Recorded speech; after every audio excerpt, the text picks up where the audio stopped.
The Washington Commanders have officially been sold from Dan Snyder to Josh Harris and the Josh Harris Group, which includes Magic Johnson, among others. But Josh Harris, who also owns the Philadelphia 76ers, now takes over as the owner of the Washington Commanders. And, I grew up a Giants fan. I hated the then Redskins at the time. But as you kind of get out of fandom, you feel for these people, right? You feel for longtime Commanders fans, like sports fans in that area, because this absolute moron and jerk has been running the team into the ground for the better part of the last 20 plus years. So Josh Harris takes over now as owner of the Washington Commanders. Now, an owner coming in, maybe this will pay dividends like as time goes on, because reports are coming out. Jay Gruden, John's brother, former Washington coach when they were the Redskins, coming out literally today and saying that Dan Snyder would never watch film, but would make the draft picks and say, this is the free agent we're signing. So Snyder actually had a lot to do with the team being bad on the field for so long. So now Josh Harris comes in. So maybe that manifests itself, Ken, over the course of time. Week 1, Sunday, September 10th, when the Commanders host the terrible Arizona Cardinals, likely to be starting Colt McCoy in place of the injured Kyler Murray. Even with Sam Howell as quarterback, Washington's a 6-point favorite in that game. And obviously that has a lot to do with how bad Arizona is expected to be. You would think, Ken, and I don't know if it's in this market, we'll talk about it more as we move closer, it's hard to imagine a bigger home field advantage that a team might have than Washington will have in that opening game. That will probably be a cathartic experience, at least before the game starts. Then we'll see what happens, right? Those fans are going to be lubed up. They're going to be insane. Sunday, September 10th, Commanders hosting, Ken, the Arizona Cardinals. Yeah, I mean, it's obviously a franchise with a ton of history and tradition, and a lot of people that live in the DMV area are still really, really into it. And, I know there's probably some disagreement among longtime Washington fans. Van Pelt always argues with people on Twitter about are people just out on the team? How in are people now that they've been sold? Is this a big deal and people are just going to show up? I know when the sale was announced, there was a story written when the sale was announced that all of the luxury box sales sold out for the year, right after that happened or something. So there was some kind of financial impact. Now, look, is the selling of the Commanders a reason to bet their win total over? And I like them to go over the number, but it's not because a direct correlation to the team getting sold. I do just think right, maybe I think when I gave the analysis before, I go, maybe it's just a nice bonus. Maybe the crowd's a little more into it. Maybe the home field advantage is a little bit better. I like them for reasons. Even if Dan Snyder owned the team, I would like the over this year. But maybe it's a nice little bonus, a couple extra things that make the home field advantage a little bit better. Maybe a little bit higher attendance would be great.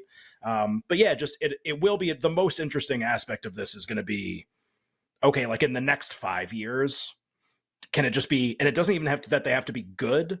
Just are they now competent in the same way the other franchises are in terms of you hear that I read the same Jay Gruden story that you read, you hear oh yeah, Dan Snyder would make the draft picks and didn't know anybody. Well, it's well, okay, that really has a bad impact on whether you can win or not. The roster is being built by someone who has no idea what they're doing. That's a bad thing. So that'll kind of unwind, that'll undo itself. And so then the franchise just becomes normal again. Doesn't have to be good, just normal. Shohei Ohtani is your massive favorite to an American League MVP. Why? Because he's the best athlete of all time in any sport. Ohtani is minus 800 at BetMGM. Corey Seager at 15-1. Kyle Tucker, Wander Franco, Bo Bichette, and Randy Arozarena all at 40. We can kind of go down from there, or we can just say, is it Shohei and that's it? Where are we at on American League MVP? Yeah, even if Ohtani plays worse down the stretch, he wins if he doesn't get traded or get hurt. So it's not Julio Rodriguez bus. It's either he gets hit by the bus or the bus picks him up and takes him to a National League team. It would be one of those two things. His trajectory is so outpacing everyone else right now that it's not worth betting anyone else. And because I'm going away on vacation, it's possible that, the day I get back, I think is the day before the trade deadline. If we start to get wind and the Angels swept the Yankees, so now they're probably really not going to trade him. If he ever got wind that they were going to trade him, if it seemed really possible, we get to July 30th, whatever, and all these rumors start floating, I think the only thing to note, or if Ohtani gets hurt, God forbid, in the next 10 days or whatever, the first two bets should immediately be Corey Seager and Luis Robert. Those would be the two. Those are you click those two buttons and you win most of the time. Tucker is getting a bunch of buzz because he's been so good recently. The Rays have a couple candidates, but they've been so much worse in the last 50 games, something like that. Bichette's fine, but his numbers don't measure up to the other guys. Semyon's gotten worse as Seager has gotten better.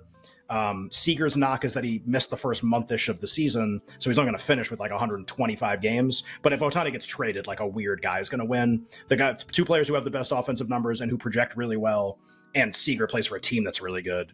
Seager and Luis Robert. Robert did really well in the poll that came out last week for MVP. I think he came in second and got like good, like didn't get first place votes, but had a good finish in that poll despite the team being bad. So it's kind of like you got your finger on the trigger in case of injury or trade, and then the two buttons you click right when it happens are Seager and Robert, and you can add other guys from there, but like those two guys will age the best. It's like the Julio Rodriguez hit by bus thing, right? Has Shohei Ohtani done so much already that I don't want to say if he gets hit by a bus, but if Ohtani like gets hurt and has to miss, he's not traded, he gets hurt. Yeah. Right. Let's say it's injury. Let's say Ohtani's hurt today and he's out for the year. Well, and he got a couple when he pitched. Win? He had a blister. He had a cracked fingernail the last time he pitched. He pitched very poorly in that game. That was against Houston, the first game out of the break. So it's possible. And it's funny, Nick, because we did this the last day before you came back. I was like, look, there's a chance if it gets to like he plays 110 games or 120 and he's that wins, good, right? He might just win anyway. We made that argument on the show. Like it's a viable argument. I do think that the wins above replacement numbers would get close enough, because the problem is like Ohtani's pitching hasn't been that, it's actually been like kind of poor for a pretty long time. So he's not lights out at both, and he hasn't been for a really long time this year, like months. And if it was true that he was lights out at both, then he does just win if he gets hurt because he was so good. But I think it does leave the door open for someone to have like a 7-win season or an 8-win season and maybe surpass him if the injury were to happen quite soon. Joining us right now to wrap up the gaggle of guests here, hour number 2 on this tremendous Thursday, You Better You Bet on the BetQL Network with Nick and Ken, is our You Better You Bet family member, the great Rick Cam. Does awesome work for our friends over at 4 for 4 and BetSperts, also co-host of the critically acclaimed I'm Fat podcast on Twitter at Rick C. Cam. He's got the I'm Fat podcast shirt on for those people that can't see, and it is real and it is spectacular. I want to make sure we ask you a question about the in-season tournament that's coming up, which like I feel like is going to take fans and bettors like by surprise when it like gets here. It's like it's happening, and it's I think it's ridiculous, but it's also awesome. And we talked about early December, so it's like a ton of stuff going on, and like there's going to be a lot of uncertainty. It's the first time that this is happening, obviously, and like we kind of as a bettor, you should love that, right? With potential volatility to lean into it here. I would try to explain like what's going on in the in-season tournament and how it's working, but I don't understand it yet. But Rick has told us during the break that he's got a take on the in-season tournament, a betting take on it. Rick, what do you got for us? I'm not worried about beyond the group stage right now. And in terms of the group stage, so there's 5 teams in each group per conference. And what I'm just looking at who's in each group. And my thought is on Group C in the East, which, for those that don't know, which is literally everybody outside the group of death. And that's Uruguay and Germany, right. And Costa Rica. Yes. Costa Rica, yeah. So it's Boston, Brooklyn, Toronto, Chicago, Orlando. Trinidad and Tobago. And Trinidad and Tobago. Love Trinidad and Tobago. Boston's a pretty heavy favorite, but what I find interesting is, would you say those other 4 teams are at least fairly similar? In the same range, at least, because you have Toronto, who's around just under 4-1. You have Brooklyn, who's 5-1, and then Chicago and Orlando, just to win the group, are each 10-1.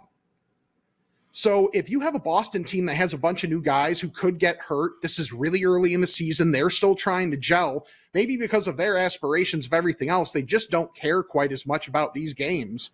If Brooklyn and Toronto are just kind of meh, like Brooklyn didn't really show anything inspirational as a team overall in the, post All-Star break time. They're like 12-15, decently negative point differential. Why couldn't the Bulls or Orlando win that group? Orlando's played Boston pretty well. They're a team that's more on the up and up. They want to make steps this year. The Bulls are trying to justify everything that they've done. So those teams at 10-1, I think are pretty interesting just to win that group at plus 1,000 for both of those teams. I think if you have a preference of one of those teams, I think it's probably worth a look.